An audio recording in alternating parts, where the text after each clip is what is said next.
I did my first longish run of the year this morning. Well, it was like a run hike because I did it on terrain, but first one of the year felt pretty good. How far?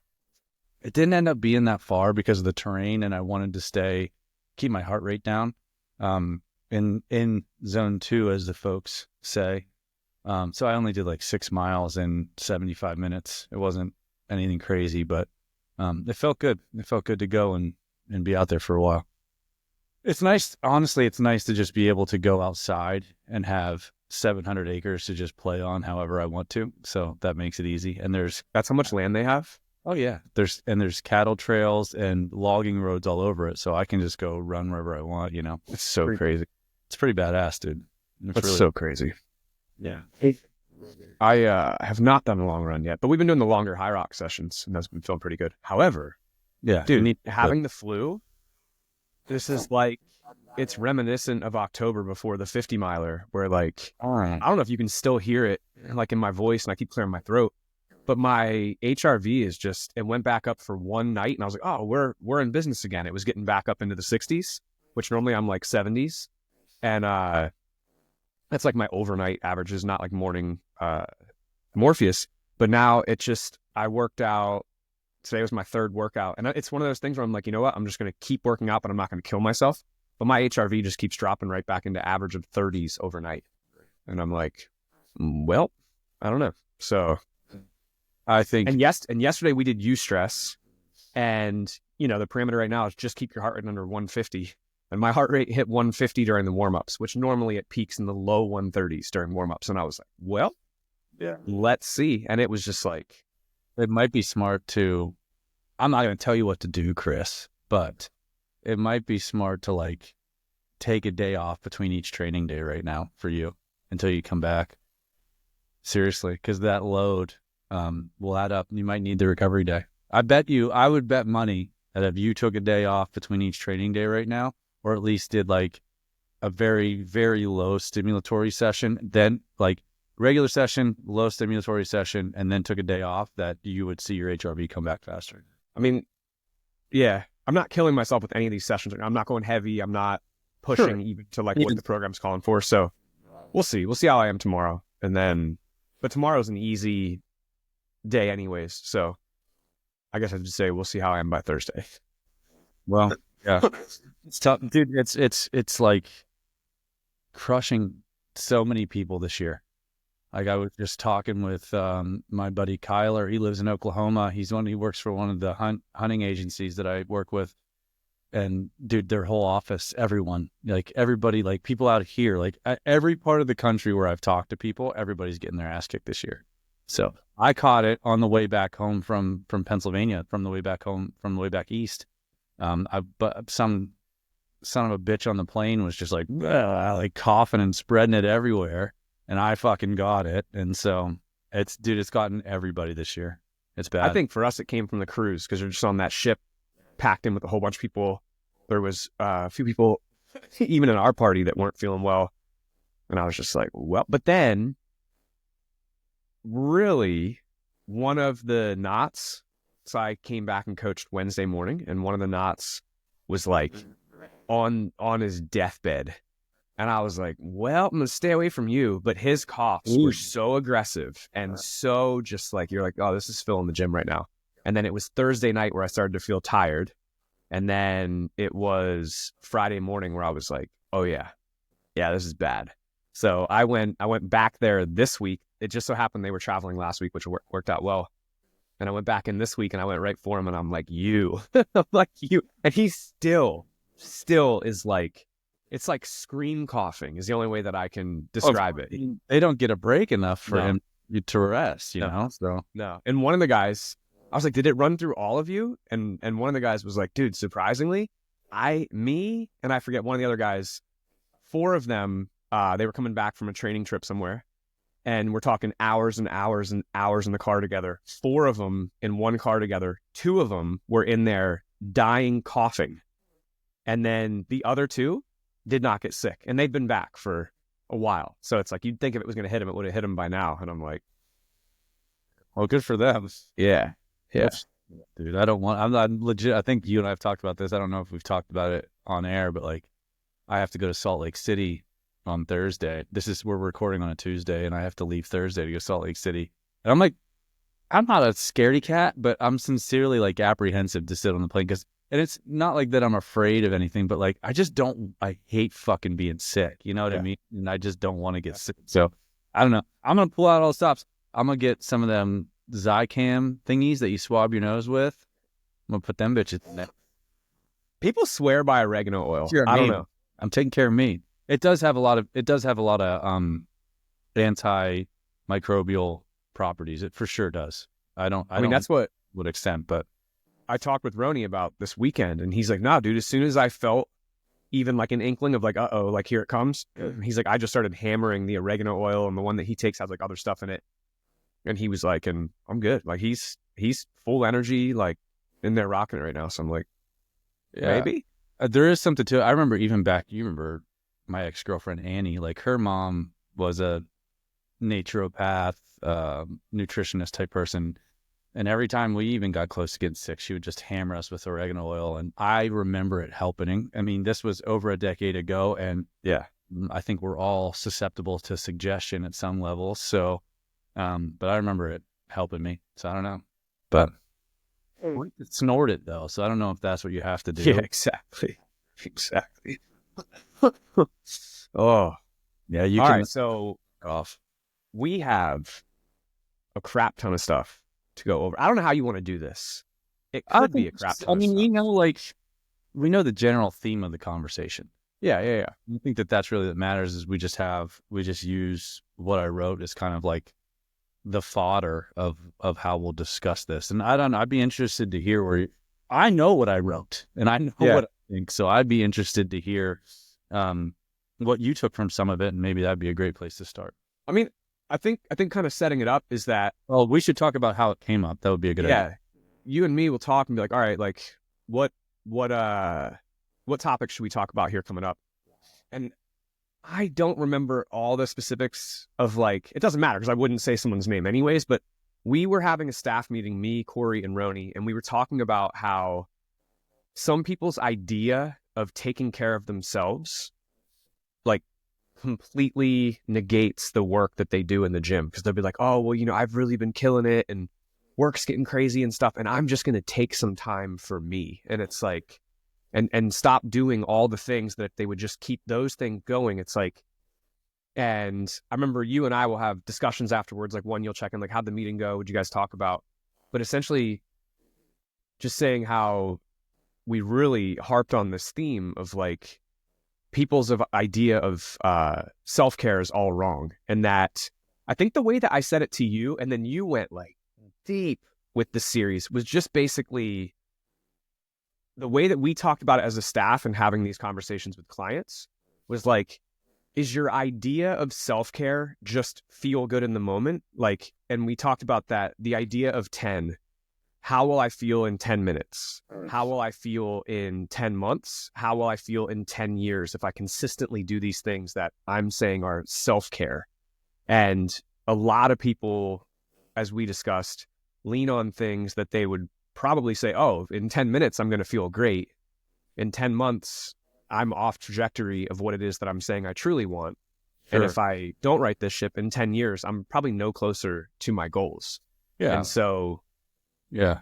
Well, it's a pattern. It's about patterns and trajectory, and then you have to look at the foundation of that. I remember, and I'll get back to what I mean when I say that, but I know where I was. I was driving back from Utah. I was in the middle of Nevada, and you and I were catching up, and like we started going back and forth on this conversation, and you laid out the conversation that you had in the meeting, and then you and I just got rolling on it, and I was like, well, I'll write about that. I'll write an article about it, and that'll help. And then I got like a quarter of a way into the first article, I was like, I'm not going to be able to do this in one thing. There's way too much to say. I am too verbose to get this done in one article. And I think there was just more to say than just like, we need to take a step back and really think about what this definition is of self-care, And I think that's what led me to write 4 articles about just one thing, so, and it could be a fucking book. Honestly, it could be a book.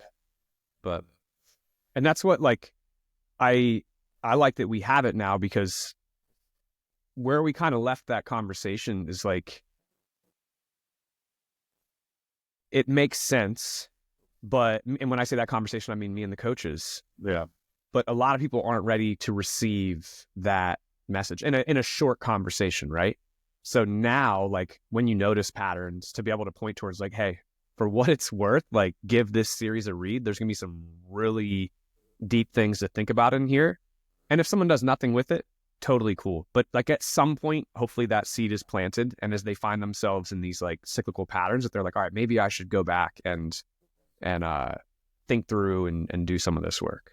Well, it's just like anything else. I mean, when it comes to actually caring about yourself, it's something that you have to be ready for, you know? And if you're not, like, you're not going to hear the message. It's just like from the old PN stuff of like ready and willing, you know, if someone's not ready and willing to take on a nutritional program that is going to help them and like commit to, like, you know, the habit-based stuff that we do, if someone's not ready and willing, it's not going to work for them.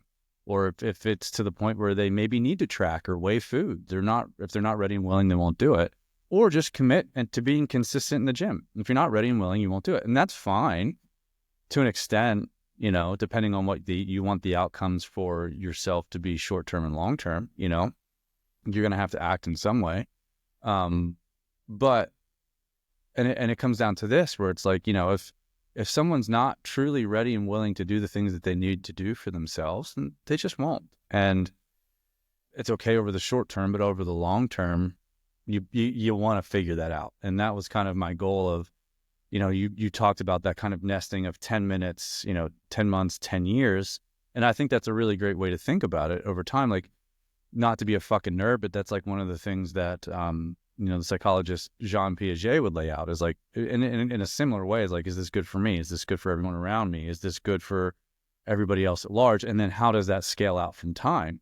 And it helps us to think about ourselves in the same way, is, you know, thinking, and it's about setting priorities with our decision making. And I think that that's really the basis of self-care, is being able to set the right priorities for yourself and make decisions in the moment based on those priorities.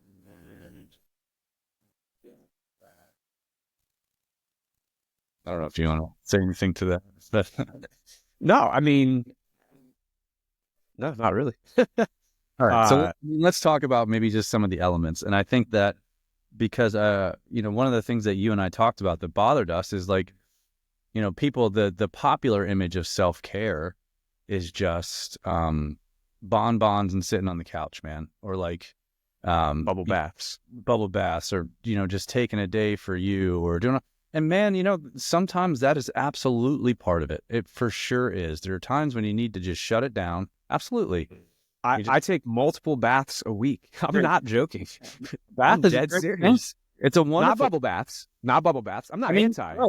Just you could. I mean, I've certainly done that, and you know, I will tell you, every time that because I don't have a bathtub to sit in now. I only have a shower, but every time I'm somewhere with a bathtub, I fucking take a bath. Especially because I'm traveling and it's like, oh, I want to de-stress. So I'm going to sit in the tub for half an hour and relax. And, you know, and there's nothing wrong with that. But I just think that people's perspective on what self-care is just so skewed towards this, like, indulgence is really what they've conflated self-care with indulgence. And I get it, because, you know, we want to feel good.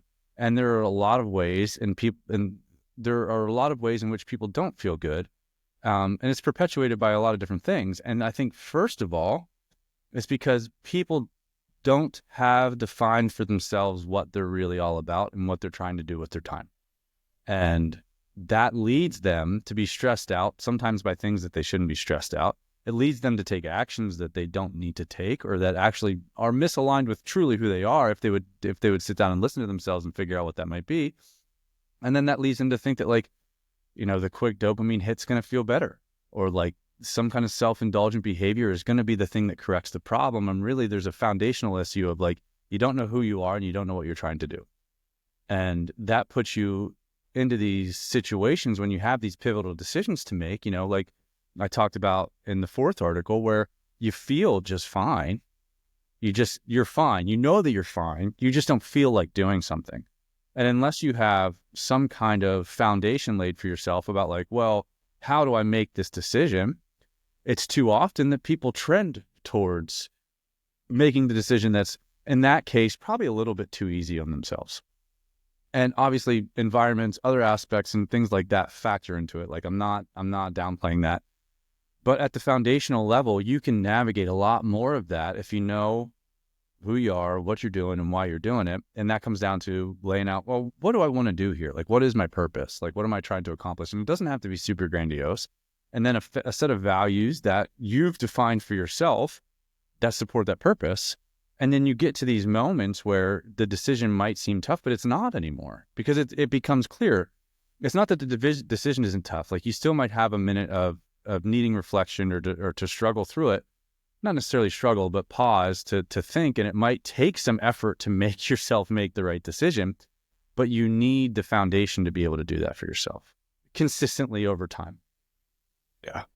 So if we go back, did you say that as essentially having a goal for yourself and then defining values in like who you'll be, how you'll act to those goals? And if I heard you correctly in that, would you, as you like, I'm trying to reflect back on the values book that you wrote a long time ago. Like, would you compartmentalize that to different aspects of your life, or would you just be like, these are my blanket things? I think you Does that make sense? It totally does. I think you have a set of overarching rules or values that you guide most of your behavior with. And then I think you have different values for each aspect of your life too. So I think you can, as you define your bigger values, I think each one can take up space in a different part of your life, right? And I think that is a fair way to do it. But you can all sit down and say like, well, what you could sit down and say, what do I value about exercise? What is the thing that I want to live out the most? And an easy one to say is like consistency. I value consistency. And if that is like something that you truly value, if you define that for yourself and what it means for you, then you can act it out in that specific realm of your life. But if you don't have that defined, it's more difficult. And like I talked about in the article, and then and you and I have talked about before, is like a lot of these things are emergent. And that's where people struggles because they expect to just sit down and write them in one session. And it takes some thought, it takes some prodding, it takes some living, and like examples of thinking from the past and like in your present. And you're like, no, you know what?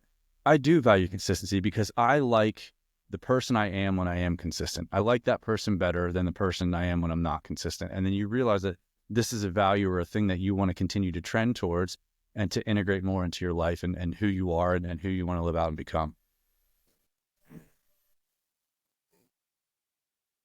Yeah. I think if at the simplest level, that would be, I don't know if I want to say the biggest takeaway from the whole series, but it's not the simplest work to do. But if people can get clear on what they want and what they value, and then lean into the questions that you provided in the final article, or I don't even know if I really want to call them, were they really questions? Like, but where the example you gave of like not wanting to squat the one day.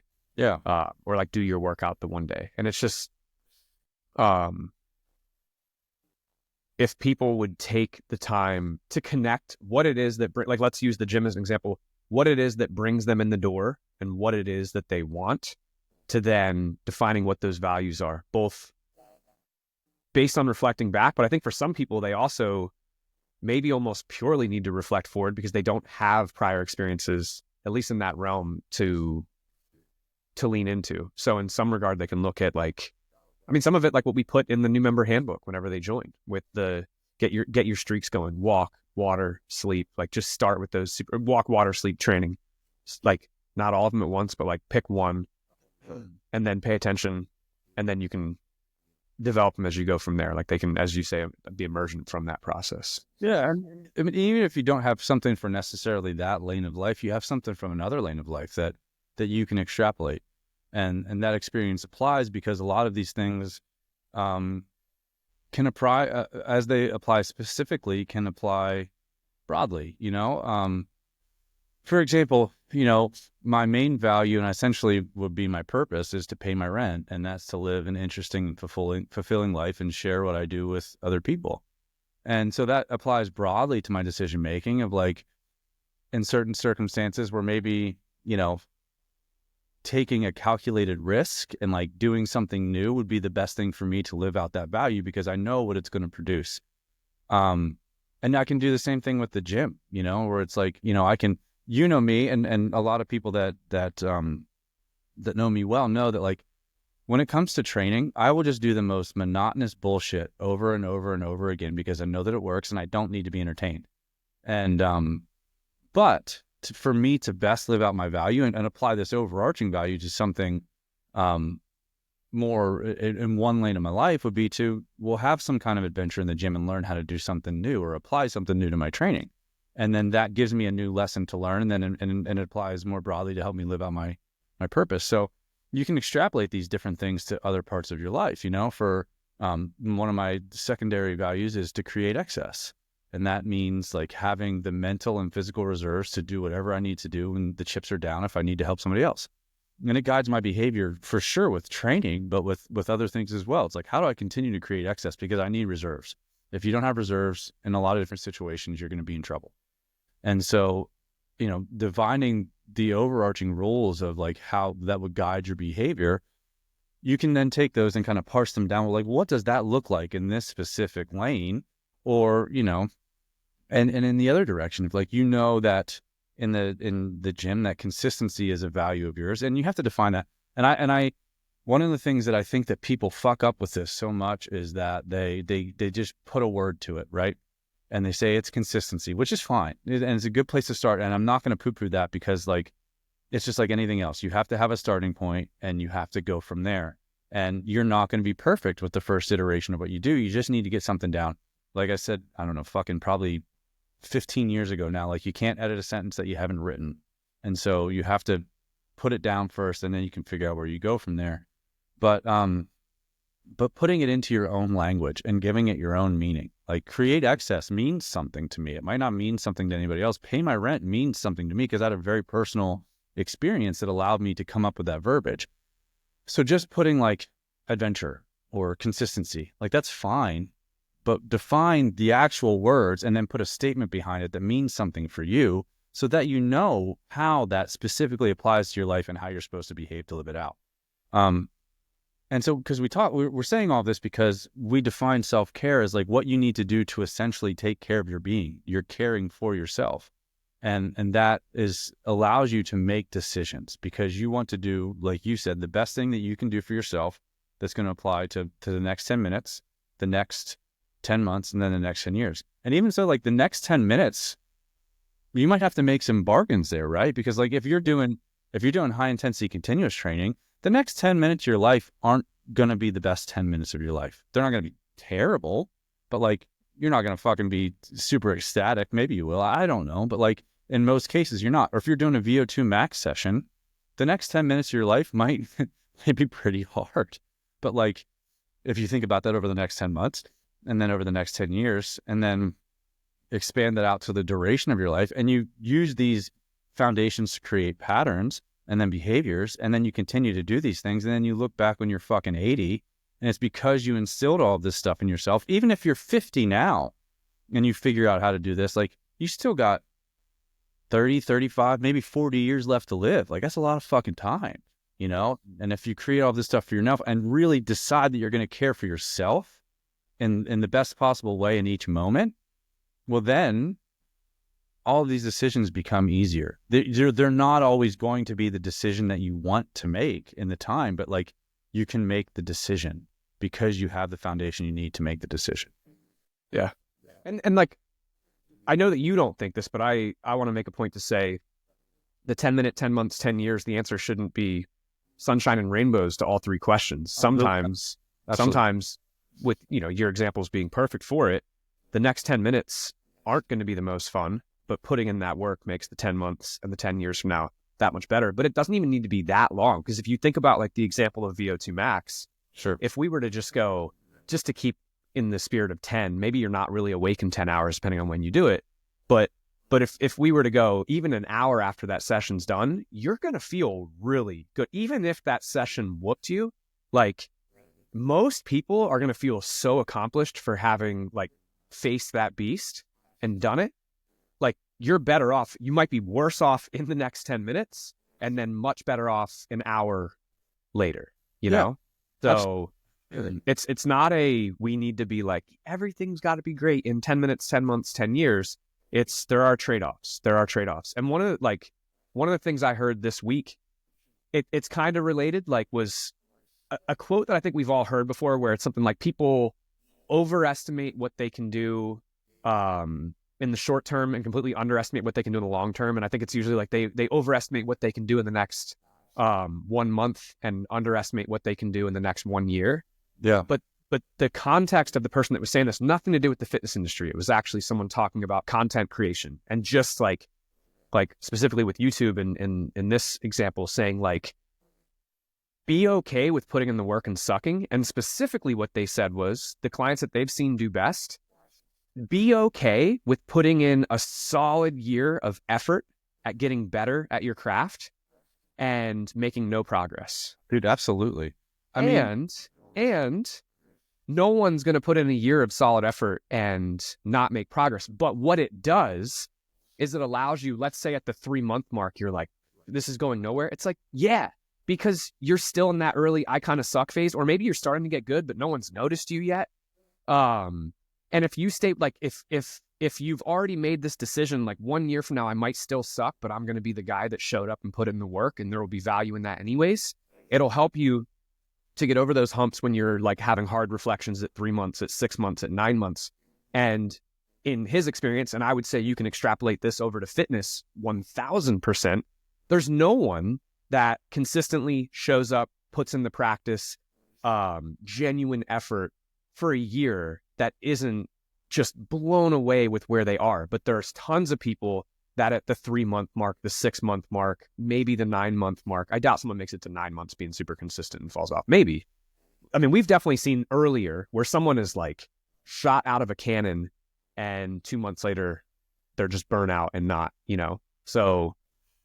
But I think that's related to what we're talking about, sure. Like be okay with sucking. There's some commonality in there with this, like, just lean on your values, even if 10 minutes from now it's like, well, that kind of sucks, or even 10 months from now it might kind of suck, but 10 years from now you see the payoff. That's worth it, And there's a couple things there. First, the people that shoot out of a cannon and then stop, like they don't have things defined well enough for themselves, and they don't have the self-knowledge that they need to maintain consistency over time.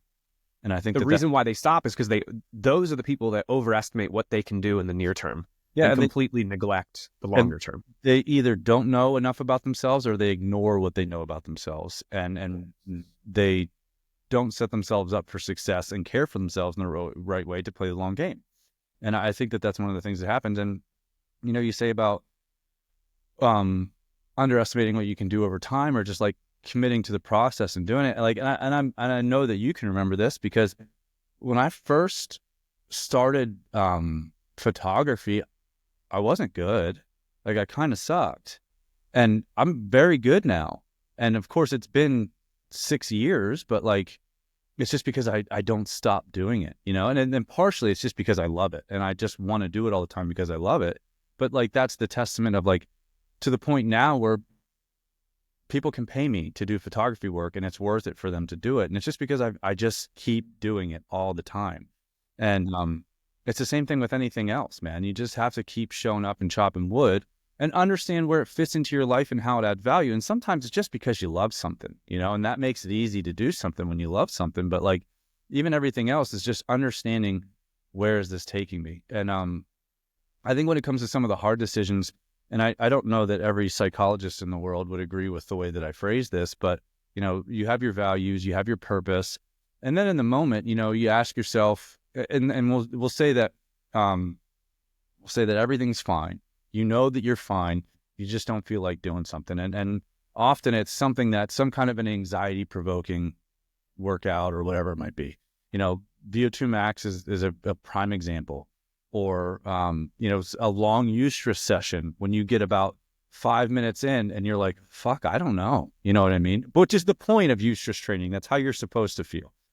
But, I ask myself the question, like, there's like the the questions that I laid out in the article, but I also asked myself the question, well, who would you like more?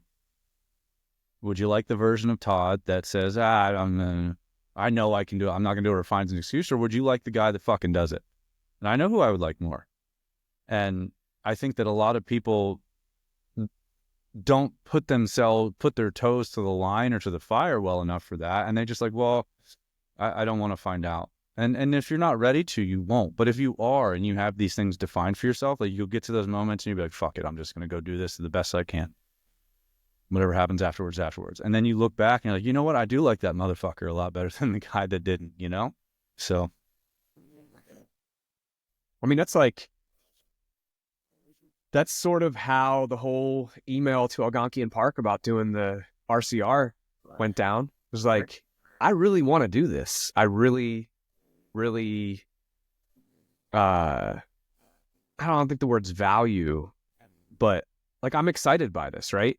But the uncomfortable work of figuring out all these logistics and legalities and like, oh my God, what's this? And I was just sitting there and I was like, take action. Like, what's one simple thing you can do right now? And I'm like, I can fire this email. And then we're sitting in that meeting and they had some really good questions. And I was like, guys, I'm going to be totally honest with you. Like, I needed to take action on this. And you guys were step number 1. And if this seems like a viable option, step 2 is that I'm contacting, because they were asking me about like, you know, obviously where you want to have this race, you can't send 100 people down that road at one time, especially for an out and back. So like, how many people are you envisioning sending for a flight? And I'm like, oh, I don't know. I'm like, full transparency, you guys were step 1, contact. Step 2 is if this seems viable, to contact a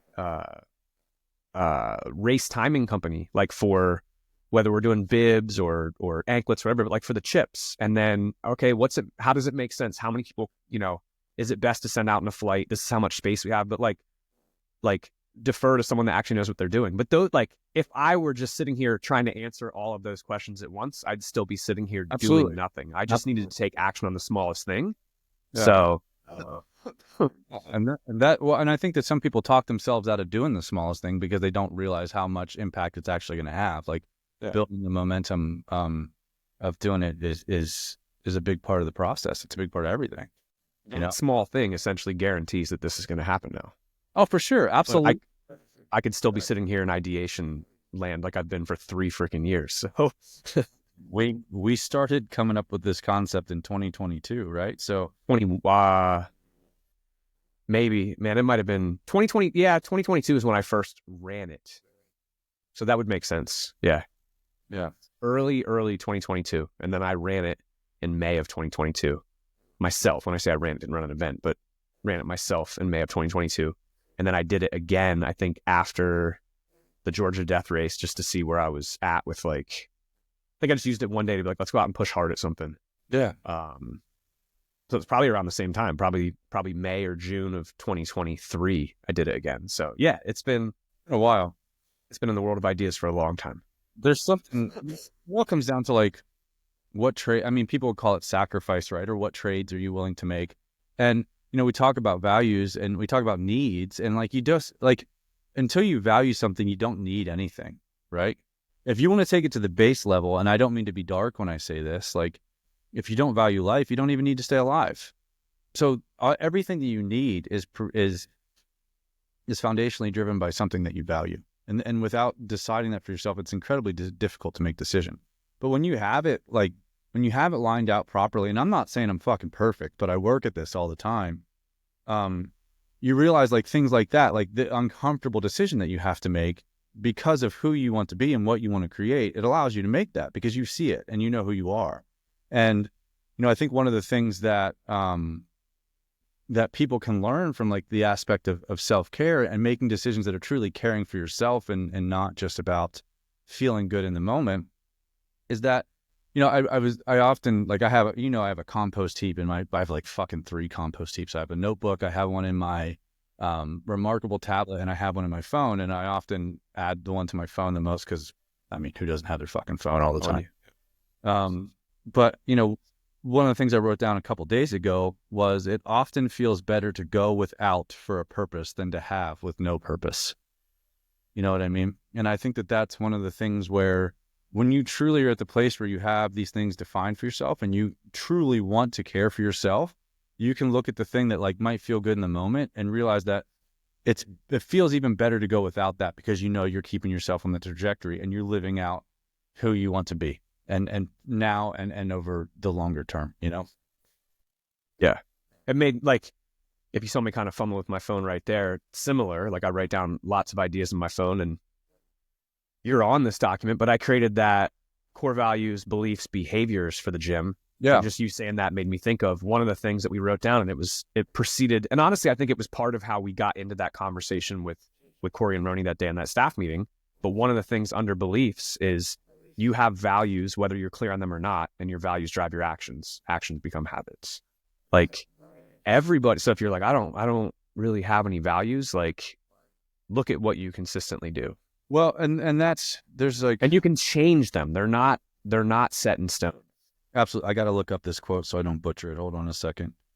Make the okay. This is a Carl Jung quote, and leave me alone, Google. I just want to read the goddamn thing. Oh, here it is. Until you make the unconscious conscious, it will direct your life and you will call it fate. And so until you bring these things, like, first of all, good, bad, and different, the good things, the bad things, until you understand them and you gain the self-knowledge of why you're making decisions and what's actually affecting your behavior, until you actually kind of dredge that up, it makes everything tougher. And you're like, well, this is a fitness podcast. It's like, yeah, motherfucker, but like, we've been doing this for 20 years. And you realize how many people that we've seen come and go. And it's because they didn't have the self-knowledge necessary to stick to the thing that they said that they wanted to do, or they told themselves that they didn't really want something. They told themselves they wanted something that they didn't really want. And until you start to do this work and realize like, well, this is driving my behavior, or like, this is what I want, or this is who I really want to be, it might be difficult for me to do that, but I do value this and I have to start to trend my behavior that way. Until you dredge that stuff up, like, you're just going to keep getting into these cycles of like, you know, whatever it might be, that it isn't truly based on care for yourself. And I think it's why it's so important for people to do this work, whether it's for whatever outcome that you want for your life and each arm of your life. And especially with something like training, because it's so easy not to do. It's so easy to have a reason not to go to the gym or to not go out and do your run or go do your ruck or get up and do your mobility in the morning. There's a million things that you can rationalize doing instead. And so until you have it understood about where this fits, why you value it, and who you are and who you want to become, and what you're really trying to set yourself on the trajectory for your life, you know, if you look into even like the some of the examples from that book, Ikigai, like, I think that's how you say it. Ikigai? I don't know. Ikigai? I don't know. I don't speak Japanese. It'd be cool if I did, though. If I started fucking busting it out and you didn't know I spoke Japanese, that would be cool. Like, some of them were just like, to be able to continue to fish to provide for their family. You know, and you can still say, oh, that's simple. That's not a huge purpose. But if you walk that back, like, think of all of the priorities that you have to make to continue to be able to do that until you're old. You got to take care of yourself, or you will not be able to do that thing. You know, it doesn't. I mean, it's the same. Going back to you saying of like, we've been doing this for 20 years and we've seen people come, we've seen people go, we've seen people do well, we've seen people not do so well. It's no different than nutrition coaching, where everyone's like, well, nutrition coaching is mostly behavior. Like, so is training. In fact, so is anything that you want to do. You know what I mean? Like, that's fucking why I studied psychology, because I realized like, that's it. Everything is how you think about something, you know? So I'll never forget the day that you and I were going to Home Depot or Lowe's. I forget which one. We were picking up paint, and the guy that was mixing the paint was like, what do you guys do? And like, oh, we own a gym, blah, blah, blah. He's like, oh, how do you keep people motivated? And with no pause, you just go, we don't. And he was like, what? And then you like explained to him what you meant, but at his initial reaction, you were just like, oh, we don't. Oh, are you guys struggling in business right now? Like, no, we're doing just fine. It's just we understand what our job is. We create an environment that is pleasant to be in, and it is motivating when you get there. But long-term motivation is not our job. And if you try to make it your job, I know that I've heard like Jordan Syatt like go back on that. It's like, it is your job. Oh, like, no, it fucking isn't. Because if it's just your job to motivate somebody, you will fail and they will fail every fucking time. That is not how humans fucking work, dude. And because it's so easy to go in a different, like, if you're not constantly getting that hit from your trainer of motivation and do this, like, yeah, you want to be someone that they want to show up and want to be around. So you need to be somebody that people want to be around, and you need to create an environment that people, first of all, want to be in, understand how to function in, and then realize that it will give them the thing that they want to accomplish. And like, yes, all of that has to be nested together. And if it's not, you will fail. But long-term motivation is not a trainer's job. It is the job of the person to figure out. And here's the thing is like, like we talk about, like values and commitments and your purpose are what going to drive everything. If you're constantly reliant just on motivation, you're fucked, dude. Like, you will not continue to do the things that you need to do to go to where you want to be. So,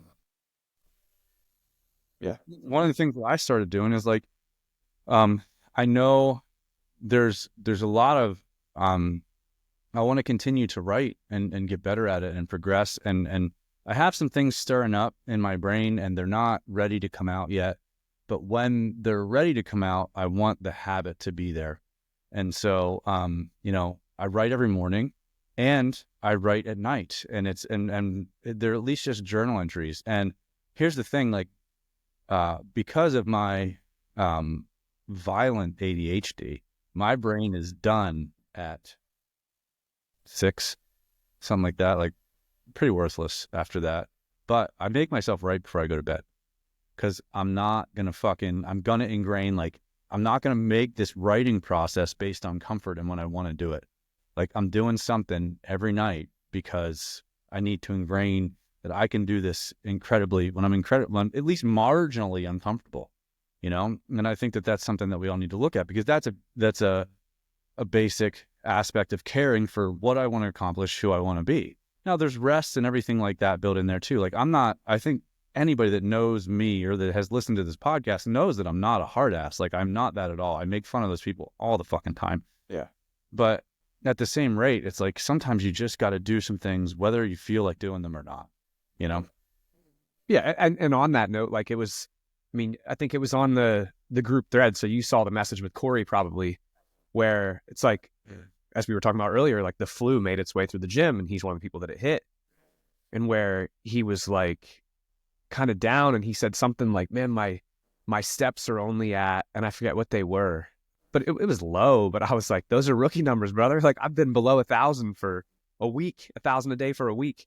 It's not the priority. And so it's like, sometimes, like, really, you could look at that and still say, no, that is acting in line with your values of what you want long term, but realizing that in the short term, like, it might not look like what you want it to look like. Like, oh, I've told myself that in order to need to hit my goals, like, my floor is 7,000 a day or 10,000 a day or whatever. Like, yeah, well, you have the flu. Like, the most important thing is to get well. And obviously, like, Corey was I'm not saying something I didn't say to him in that message, and Sure. He was super receptive to that and was just like, oh yeah, like, thanks, I kind of needed that. But it's like, but we all do that at different times, where we're like frustrated with circumstances, and, well, I said I want this, so I'm just going to act this way, and maybe a little like Goggins-esque. And it's like, no, like, sometimes the best thing you can do is sit down and do things that look like, that actually do make you feel better in the next 10 minutes and the next 10 days, but that actually wouldn't have you on track for the next 10 months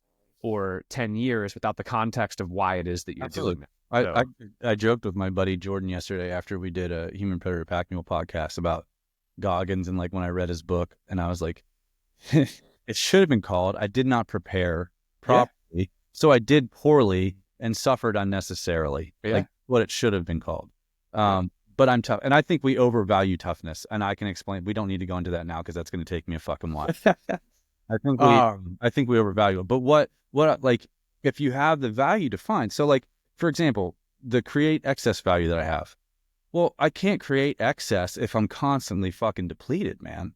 And so if there's a day that you need to take it back and rest, like you can't deplete and have excess. So over the long term, there's going to be times where I'm going to be like, hey, bud, you need to shut it down. You shouldn't trade today, or you shouldn't go for as long as you wanted to, because your goal is to create excess over the long term. And if you make this decision, you're going to screw future self and potentially people that need you. So you have to make a different decision. Yeah. There's something I was going to say to that, but I forget. I cut you off. No. Just your Goggins thing. I forget. I like making fun of him. I know he'd beat my ass, but I like making fun of him. His second book was better. Yeah. I'm with you on the first book, where I was just like, I finished it and was just like, now you're addicted to stretching, but you don't realize that the reason why you're addicted to stretching is because you absolutely destroyed your body and you feel like you need to do this to even remotely feel well. Like that doesn't make sense. Yeah, but I forget. I don't know. Doesn't matter. I was going to say something along those lines, but I forget what it was. I think do you want to care for yourself? And I think really you're nesting, the way that you nested that is like thinking about those different time frames and how is that going to affect me in the short term and the long term, and how am I going to actually care for myself? And I don't make a single decision. Like when I get up, I'm like, should I brush my teeth? How am I going to feel in 10 months? How am I going to feel in 10 minutes? How am I feeling in 10 years? Like I use this all the time in my life. Absolutely, dude. I don't know. Yeah. Like, yeah, the thing is it does become a crutch. No, you don't, but it starts to become an 8. You know what I mean? Like if you practice this enough, it becomes an 8, and you just guide yourself through your life without having to spend the energy on it, but it's important to do. It's not easy. You'll be off track at times, even with what you define for yourself. And then at times, like no human being is perfect. Like you're going to do things that are off kilter or not totally in line with what you say that you want to do. Like everybody's going to do that from time to time. But if without the roadmap, without the definitions, like there's no way to get back going towards where you want to. One last thing that comes to mind for me.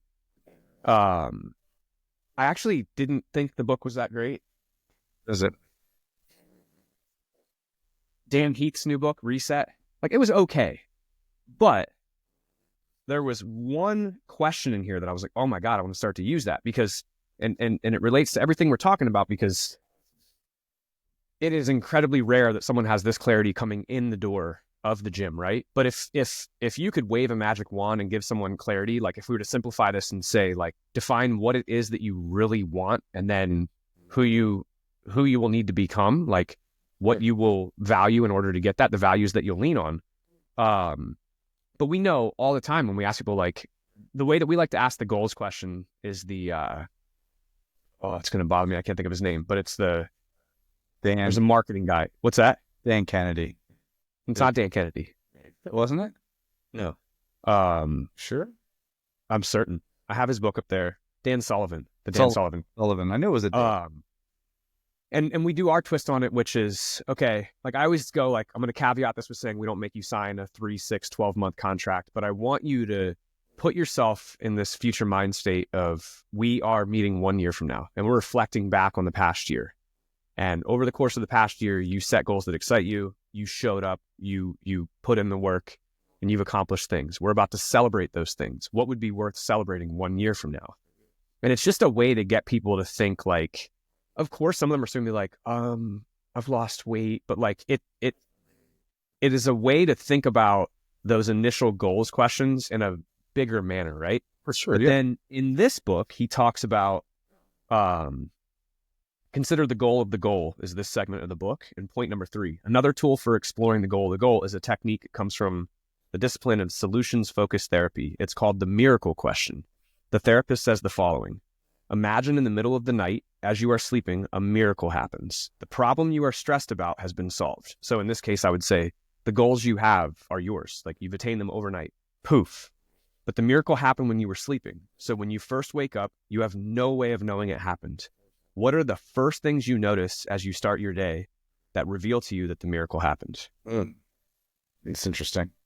Because I think, like, I want to mess with that, figure out a way to word it that will make sense for our context, but it's essentially there. Yeah. Because I think that is the thing for a lot of people where they think, we know when people come in, they have the standard goals. I want to lose weight. I want to feel better. I want to get stronger. I want to whatever. But that, like, okay, overnight, a miracle happens. You've accomplished all of your goals. You wake up. What are the first things you notice? And like, really, it's a different way of saying, how will this impact your life? But I Sure. think that like actual thought process of like, what do you notice will draw some things out of people. And then if that can help us to a little bit earlier go like, okay, so that's what you value. And then we can start to lay out some of this process from there. Not stuff we're going to do on day one. That would absolutely overwhelm people, but at least the line of questioning, I think, can be good from day one. And they might know, or that might be the way for them to realize that they value something that they didn't articulate before. And that's why I say this process is emergent, you know? And another thing to keep in mind is like, you know, I've listed, as I've talked through this, like very clear values that I know how to behave on. And that took time. And, it's, like the Hemingway quote, the first draft of anything is shit. You know, so it's like you're going to write like the first goal, like we've talked about this for a long time, is like people write the goals like I want to lose weight, I want to do this, and they don't know that's the easiest thing to say, because it's like it's because for a lot of reasons, it could be for a lot of reasons, but it's an easy thing to say. They perceive that it will make them feel better. They don't necessarily attach it to the outcome or who they want to become because of it, or what it will give back to their life. And so it's not totally thought through and quite defined yet. And then also, their context is limited on what they're capable of and what they're about to be exposed to. And so sometimes that's why I say these things are emergent, because I'm just using this as an example, like you set that goal. Like one of the things I wrote about in Let the First Rep Suck is when we used to have the big tires at the first gym. And or the second gym. Well, they were at the first gym too, but the second gym. And people would come in, and it was typically women. They would come in and they would have one of the goals that you would typically hear someone say. And then they would inevitably see some other woman flipping that tire. And they would be like, "Oh, I can do that? Well, fuck yeah, you can do that." They're like, "I want to do that." And then because they had the context and they saw the example, they could change their trajectory towards something that they might be known. And then they need to figure out why they value that, right? It's like, and it's mostly because it's about capability. It's about feeling strong and like what that takes to the other aspects of their life and how they feel about themselves. And so it's just to say, like, you have to do it and reiterate, and then you have to really take the context from the training part of your life, the other parts of your life, and then everything kind of starts to mesh together, and you get a clear picture of all of these things, and what the values are, what the purpose is, and then how that allows you to make better decisions that let you care for yourself.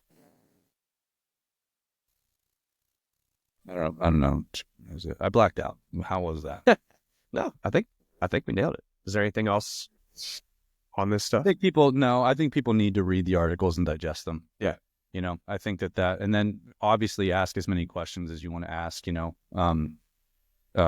email either one of us, you know, mine is todd@beyondstrengthperformance.com, and Chris is the same, except his is Chris because his name is Chris.